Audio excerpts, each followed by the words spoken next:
नमस्कार. आपल्याला घरोघरी जो रवा लाडू करतो आपण, त्या रवा लाडूसाठी आपल्याला रवा पहिल्यांदा भाजून घ्यावा लागतो. तर आपण खवा मशीन मध्ये रवा कशा पद्धतीने भाजला जातो हे बघून घेऊयात.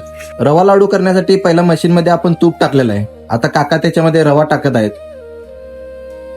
आपल्याला डेमो घ्यायचा आहे म्हणून अगदी छोटा घेतलेला आहे त्यांनी, म्हणजे कमी क्वांटिटी मध्ये रवा घेतलेला आहे.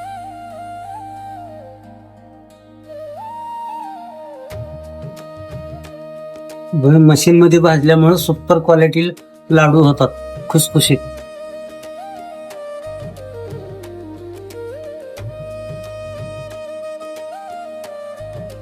मशीन मध्ये त्याची भाजणी केल्यामुळे लाडू अगदी चांगल्या क्वालिटीचे आणि खुसखुशीत होतात.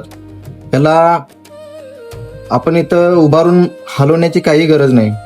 ऑटोमॅटिक ते व्यवस्थितरित्या भाजून होणार, कुठेही करपणार नाही. तुम्ही बघू शकताय कुठेही रवा तो थांबत नाही, सगळीकडे एकजीव होतोय आणि एकजीव फिरत आहे. तूप देखील त्याला एकसारखा सगळीकडे लागलेला आहे. एकसारखा रवा भाजतो.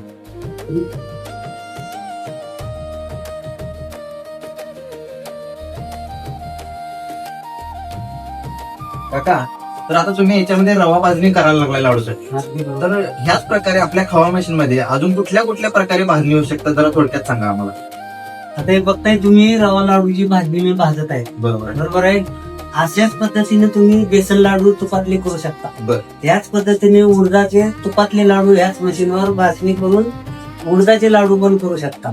जर तुम्हाला वाटलं याच्यात चकलीची भाजणी करून आपल्याला चकलीचा व्यवसाय सुरुवात करायचा, तर याच्यामध्ये चकलीची भाजणी भाजली जाते, कोंबडी वड्याची भाजणी भाजली जाते, सर्व प्रकारचे मसाले भाजले जातात होते ह्याच्यामध्ये.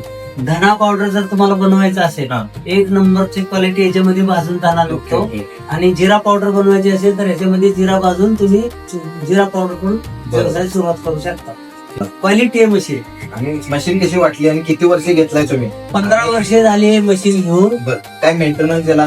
मेंटेनन्स आतापर्यंत 10 रुपयाचा मेंटेनन्स नाही, काहीच नाही. फक्त एकदा बेल्ट तुटला होता, एवढाच मेंटेनन्स. त्याच्या व्यतिरिक्त मी आतापर्यंत त्याला एक 10 रुपये खर्च केला.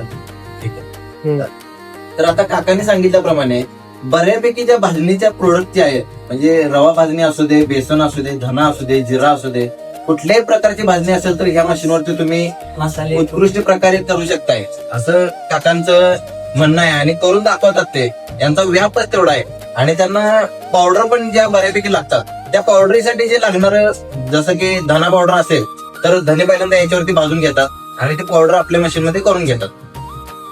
अशा क्वालिटीची जर कोणाला मशीन लागणार असते तर खाली दिलेल्या नंबरवरती संपर्क करून तुम्ही मशीन मागवू शकताय.